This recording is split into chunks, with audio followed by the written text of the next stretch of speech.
Welcome to Luca and Miguel. Enjoy the video. In this video, I will show you how to make hummus without tahini and olive oil. First, gather your main ingredient, chickpeas. You can use one 15-ounce can of chickpeas, drained and rinsed, or about 1.5 cups of freshly cooked chickpeas.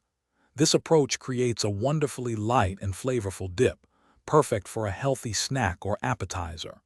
We'll focus on simple substitutions to achieve that classic creamy texture and rich taste. To replace tahini, we'll use a creamy nut or seed butter. For a mild, rich flavor, try adding about 1/4 cup of cashew butter. If you prefer a slightly nuttier profile, sunflower seed butter is an excellent choice.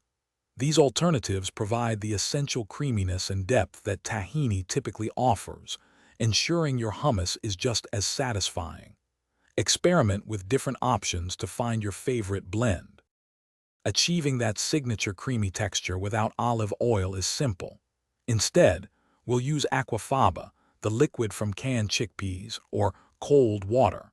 Start by adding 2 to 4 tablespoons of your chosen liquid gradually as you blend. This helps create a silky smooth consistency. Freshly squeezed lemon juice, about 2 tablespoons, not only brightens the flavor, but also contributes to the overall creaminess of your hummus.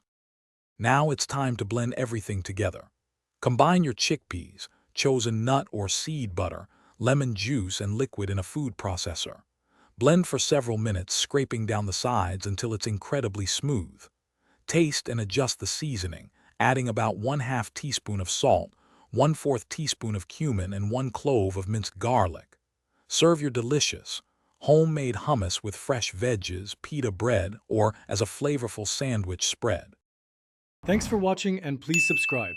It's the best investment you'll ever make.